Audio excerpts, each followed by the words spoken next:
என்ன டேஸ்டா இருக்கு. நான் இத்தனை நாளா இங்க இருந்திருக்கேன், இவ்வளவு டேஸ்டா செஞ்சதே கிடையாது. ஒரு நாள் என் புருஷன் வீட்டுக்கு போயிட்டு வரதுக்குள்ள நல்லா டேஸ்டா செஞ்சிருக்காவளே மைனி. அப்ப அடிக்கடி என் புருஷனை கூட்டிட்டு இந்த மாதிரி வந்துட வேண்டியதான். அப்பதான் விதவிதமா சாப்பிட முடியும். என்ன டேஸ்டா இருக்கு. என்னம்மா எதுக்கு ஏசியா? என்ன சொன்னேன்? உன் புருஷன் சாப்பிடும்போது நீ கூட சேர்ந்து சாப்பிடணும்னு சொன்னனே இல்லையா? அதுக்குள்ள உனக்கு அப்படி என்ன அவசரம்? பாட்டில இட்லி அள்ளி வச்சுட்டு எடுத்துட்டு வந்து உட்கார்ந்திருக்கா. அம்மா வீட்டை கேட்டேன். 9:30க்கு தான் சாப்பிடுவேன்னு சொன்னாவ. அவ்வளோ நேரம் என்னால எப்படி காத்திருக்க முடியும்? நான் அங்க காபி கூட குடிக்காம இங்க வாடி வந்தேன். கிச்சன்ல போய் பார்த்தா இட்லி குழம்பு எல்லாம் ரெடியா இருந்து அதான் எடுத்துட்டு வந்து சாப்பிட்டுட்டு இருக்கேன். புருஷன் என்ன நினைப்பாரு? அவர் ஒண்ணும் நினைக்க மாட்டாருமா, ரொம்ப நல்லவரு. அவரு நல்லவர் தான். நீ தான் மாசமா இருக்கா. அட மரியா புருஷனை கூட்டிட்டு இங்க வந்திருக்கா. ரெண்டு பேரும் சேர்ந்து சாப்பிட்டா என்ன? அப்படி என்ன உனக்கு பசி? ஏன்னா ஒரு கிளாஸ் காபி வாங்கி குடிச்சிட்டு இருக்க வேண்டியதானே? ஜூஸ் குடிச்சு ஆனாலும் பசி எடுக்குதுமா. எனக்காக தானே இவ்வளவு செஞ்சிருக்கிய. நான் சாப்பிட்டா என்ன? உன் புருஷனோட சேர்ந்து சாப்பிட்டுன்னு சொன்னேன். சரிம்மா, இப்ப சாப்பிட்டுட்டு போயிட்டு மறுபடியும் புருஷனோட ஒரு ரவுண்டு சேர்ந்து சாப்பிடு. உன்னையெல்லாம் தீர்த்தவே முடியாது. அங்கேயும் போய் இப்படி இருந்து தொலைக்காத. சமைச்சு உன் புருஷனுக்கு பரிமாறிட்டு தான் நீ சாப்பிடணும். என்னது சமைச்சு பரிமாறணுமா? ஆமா. அம்மா நேத்து என்ன பண்ண? அங்க போய் சமைக்கவே இல்லையா? அம்மா அதுக்கு ஆள் இருக்கு. எனக்கு நேத்து ஒரே கால் வலிம்மா. கல்யாணத்துல நின்னு நின்னு போட்டோ எடுத்தோம்ல, ஆடி கூட இறங்க முடியாத அளவுக்கு ஒரே கால் வலி. அதனால படுத்தே கிடந்தியோ? ஆமாம்மா, பெட்ல தான் படுத்தே கிடந்தேன். இறங்குமா இது? உன் மாமியார் என்ன நினைச்சிருப்பாங்க? உன் புருஷன் என்ன நினைச்சிருப்பாரு? அவியெல்லாம் எதுவும் நினைக்கலம்மா. என் புருஷனே எனக்கு சாப்பாடெல்லாம் கொண்டு வந்து கொடுத்தாரு. வேலைங்கிற மாதிரிதான். காலையில தோசை தந்தாருமா, 25 தோசை. நல்ல சட்னி சாம்பார்லாம் வச்சு சாப்பிட்டுட்டேன். சூப்பரா இருந்து. இங்க ஒரு 15-20 தோசை தானே திம்பா. அதே நாங்க போய் 25 தோசை. அம்மா புது இடம்லாம் நல்லா டேஸ்டா இருக்கும்னு நினைச்சு கேட்டேன். அதே மாதிரி டேஸ்டா இருந்துமா, அதனால 25 தின்னுட்டேன். உருப்படி எதுக்கு இதெல்லாம்? மதியத்துக்கு பிரியாணி கேட்டம்மா, 5 கிலோ பிரியாணி செஞ்சு தந்தவ. அதையும் நல்லா சாப்பிட்டேன். என்னது 5 கிலோ பிரியாணியா? ஒரு ஊரே திங்கலாம். என்ன நினைப்பா உன்னைய பத்தி? ஒன்னும் நினைக்கலம்மா. என் புருஷன் தான் எடுத்துட்டு வந்து தந்தாரு. அங்க சமைக்கிறதுக்கு ஆள் இருக்காவ. நான் கேட்டா மட்டும் போதும், எல்லாம் கிடைச்சிரும். யாரும் எதுவுமே சொல்ல மாட்டாவம்மா. பாரிச்சிருப்பா, சொல்றதுக்கு ஆள் இல்லன்னு இப்படி எல்லாம் திங்க கூடாது. ஒரு 5-6 இட்லியை சாப்பிட்டு போதும். சோறு ஒரு தட்டு நிறைய சாப்பிட்டு அது கூட பரவாயில்ல. இப்படி 5 கிலோ 6 கிலோ எல்லாம் சாப்பிடக்கூடாது. அம்மா அது மட்டும் இல்ல, மீன் கோழின்னு ஏகப்பட்ட ஐட்டம். இதுல முட்டை வேற எவ்வளவு டேஸ்டா இருந்து தெரியுமா? கூடவே பிரெட் அல்வா வேற. ஒரு பாக்ஸ் ஃபுல்லா தந்தாவ. எல்லாத்தையும் நான் தான் தின்னேன். என் புருஷன் ஒரு வார்த்தை கூட சொல்லலம்மா. எப்படி சொல்லுவாரு? வாய் அடிச்சு போய் உட்கார்ந்திருப்பாரு. திங்கிறதுக்கு ஏதாவது சொல்ல முடியுமா? அதான் எதுவுமே சொல்ல வேண்டாம்னு நினைச்சிருப்பாரு. நீ எதுக்கு இப்படி கோவப்படியா? அவரே கோவப்படையில சந்தோஷமா தான் இருக்காரு. புது கொண்டாடியாச்சும் எதுவும் சொல்லக்கூடாதுன்னு இருந்திருப்பாரு மருமவே. இனியும் அங்க போயிட்டு இப்படி தின்னு துவைக்காத. 5 இட்லிக்கு மேல சாப்பிடக்கூடாது. ஒரு தட்டு சோறுக்கு மேல சாப்பிடக்கூடாது சொல்லிவிட்டேன். அம்மா அப்படி சாப்பிட்டா உடனே பசிக்கும்ல. 1 மணி நேரத்துக்கு ஒருக்கா 2 மணி நேரத்துக்கு ஒருக்கா சாப்பிடணும். உனக்கு மட்டும் வயிறு இருக்கா இல்ல கிரைண்டர் இருக்கான்னு எனக்கும் தெரியல. எவ்வளவு போட்டாலும் அரைச்சிக்கிட்டே கிடக்கு. எல்லாருக்கும் இருக்க மாதிரி எனக்கும் வயிறு தாமா இருக்கு. நான் வஞ்சகம் இல்லாம சாப்பிடியா, அவ்வளவுதான். சாப்பிடி அளவுக்கு வேலை பார்க்கணும்ல. நான் இங்கேயும் வேலை பார்க்கல, அங்கேயும் வேலை பார்க்க வேண்டிய அவசியமே இல்ல. சமைக்கிறதுக்கு ஆள் இருக்கு. அதுக்குன்னு ரொம்ப தின்னு தின்னு ஊதிராதே. ஏற்கனவே மாப்பிள்ளைய விட நீ தடியா இருக்கா. உடம்பு குறைக்க பாரு, கம்மியா சாப்பிடு. இதுக்கு மேல 25 தோசை தின்னேன்னு சொன்னா மூக்கிலே குத்திடுவேன். 5க்கு மேல திங்கக்கூடாது சொல்லிட்டேன். சரிம்மா, அப்ப கொஞ்ச நேரத்துல மறுபடியும் பசிக்கும். அப்ப ஏதாவது சாப்பிட்டுக்கிடி. இப்ப என்னைய நிம்மதியா சாப்பிட விட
சோறு இல்ல. சரியா போச்சு, அப்படின்னா கிச்சன்ல படுத்திருப்பியே. இல்லன்னு சொல்லி சாப்பிட்டுட்டு இருந்தேன்னா பாதியில எங்க அம்மா புடுங்கிட்டு போயிட்டா. ஏன் எதுக்கு? அது என் புருஷன் சாப்பிடும் போதுதான் சேர்ந்து சாப்பிடணுமா, இப்படி அவசரப்பட்டு முன்னாடியே சாப்பிடக்கூடாதா? ஆமா, கேட்கணும் நினைச்சேன். உன் புருஷன் எங்க? வேர் இஸ் த அத்தான்? அத்தான் எங்க தான்? அவர் உங்க தான் எப்படி சொல்வேனடி? அவர் கண்ணைத்தான் மெல்ல சந்தித்தான், உன்னைத்தான் அணைத்தான், கடித்தான், சிரித்தான், எப்படி சொல்வேனடி? அட போ அஞ்சலி. வேர் இஸ் த அத்தான்? அவர் ரூம்ல இருக்காரு. ஓ மை காட், முத நாளே புருஷனை விட்டு தனியா சாப்பிட்டியா?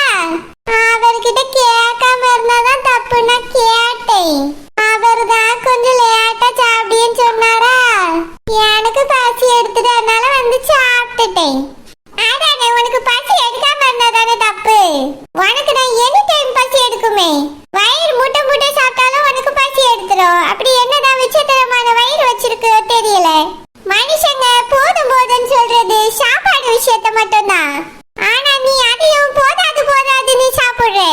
போஞ்சலி, இவ்வளவு நேரம் எங்க அம்மையும் இப்படிதான் சொல்லி நீ டென்ஷன் பண்ணிக்கிட்டு இருந்தா. நீயும் ஆரம்பிச்சிட்டியா? Okay okay, cool cool. நான் எதுவுமே சொல்லல, கேட்கவும் இல்ல. அத்தான் எங்க? ரூம்ல இருக்காரு. அப்படியா, ரெஸ்ட் எடுத்துட்டு இருக்காரோ? ஆமா அஞ்சலி. சரி, ஓகே ஓகே, அவரை நான் பிறகு பார்த்துக்கிட்டேன். ஆமா, அத்தான் என்ன சொல்றாரு? அவரு ரொம்ப நல்லவர் அஞ்சலி. ஓஹோ, அப்படியா? ஆமா, நான் என்ன கேட்டாலும் வேண்டான்னு சொல்லவே மாட்டேங்காரு. எங்க அம்மா நீ இத்தனை வருஷம் வளர்த்திருக்கா, ஆனா சாப்பிடியதுக்கு இன்னும் யாசிக்கிட்டே தான் இருக்கா. அவரு இன்னைக்கு என்ன கேட்டாலும் செஞ்சு தராரு. அப்படியா, அத்தான் நாங்க குக் பண்றாரா? இல்ல அஞ்சலி, நான் கேட்கறதெல்லாம் வாங்கிட்டு வந்து தராருல, அததான் சொன்னேன். ஓ ஓகே ஓகே. அது மட்டும் இல்ல, இன்னைக்கு காலையில இங்க வரணும்னு சொன்னா அவரு உடனே சரின்னு சொல்லிட்டாரு. எங்க அத்தை தான் கொஞ்சம் கோவப்பட்டாவ. போகக்கூடாதுன்னு சொன்னாவ, அதையும் என் புருஷன் சமாளிச்சிட்டாரு. அப்படியா? அப்போ மாமியார் ரொம்ப மோசம், புருஷன் ரொம்ப பாசம்னு சொல்ல வர, அப்படிதானே? அப்படின்னு சொல்ல முடியாது அஞ்சலி, அங்க எல்லாருமே என் மேல பாசமா தான் இருக்காவ. ஓ ஐசி, அப்ப இங்க யாரும் பாசம் இல்லையா? இங்கேயும் எல்லாரும் என் மேல பாசமா தான் இருக்காவ. நான் தானே இந்த வீட்டுல கடைக்குட்டி. எங்க அண்ணையில இருந்து மைனில இருந்து எங்க அம்மையில இருந்து எங்க அப்பால இருந்து எல்லாருக்கும் என் மேல பாசம் ஜாஸ்தி. அப்படின்னா எங்க வீட்டுல யாருக்குமே உன் மேல பாசம் இல்லைன்னு சொல்ல வரியா? இல்ல அஞ்சலி, எல்லாருக்குமே என் மேல பாசம் தான். உனக்கும் என் மேல பாசம் தான், அதான் இவ்வளவு சீக்கிரமா வாடி வந்திருக்கா. எஸ் எஸ், உன்னை ஒரு நாள் கூட என்னால பிரிஞ்சு இருக்க முடியல, ரொம்ப கஷ்டமா இருந்துச்சு. அதனாலதான் இன்னைக்கு மறு வீட்டுக்கு காலையிலே வான்னா சொன்னேன். அதான் வந்துட்டேன், ஒரு வாரம் இங்கதான் இருக்க போறேன். ஹே சூப்பரே, நம்ம ஜாலியா என்ஜாய் பண்ணலாம். ரத்தத்தின் ரத்தமே என் இனிய உடன்பிறப்பே, சொந்தத்தின் சொந்தமே, நான் இயங்கும் உயிர் துடிப்பே. ஷில்பா, ஐ மைனி. என்ன ஷில்பா, எப்படி இருக்கா? நல்லா இருக்க மைனி, நீங்க எப்படி இருக்கீங்க? நல்லா இருக்க ஷில்பா. செல்லம்மாக்கா நல்லா இருக்கீங்களா? நல்லா இருக்க ஷில்பா. யாமினி, நீ எப்படி இருக்கா? நல்லா இருக்கேன். எல்லாரும் ஷில்பாவை பார்த்து ஒன் டே ஆச்சு, அதுக்குள்ள நலம் விசாரிக்கிறீங்க. அவளை நலம் விசாரிக்கிறா, ரொம்ப ஆச்சரியமா இருக்கு. ஒரு வருஷம் கழிச்சு வந்திருந்தானே, என்ன பண்ணிருப்பீங்க? அப்ப என்ன பண்ணுவோம், இதே மாதிரி தான் வந்து நலம் விசாரிப்போம். ஷில்பா வந்திருக்கான்னு கேள்விப்பட்டு உடனே வாடி வந்துட்டோம். எங்க அக்கா கிச்சன்ல சமைச்சிட்டு வரேன்னு சொன்னேன். அப்படியே நானே எங்க வரலான்னு தான் இருந்தேன். என் புருஷன் இன்னும் சாப்பிடலையா, சாப்பிட்டுட்டு வரலான்னு இருந்தோம். சரி ஷில்பா, பரவாயில்ல இருக்கட்டும். அதான் நாங்க வந்துட்டோம்ல. என்ன ஷில்பா, உனக்கு உன் மாமியார் வீடு பிடிச்சிருக்கா? பிடிச்சிருக்குக்கா, நல்ல பெரிய வீடு. அப்படியா? ஆமாக்கா, இதை விட நல்ல பெரிய வீடு. ஏகப்பட்ட ரூம் இருக்கு. எங்களுக்கு தந்திருக்க ரூம் நல்ல பெரிய ரூம்.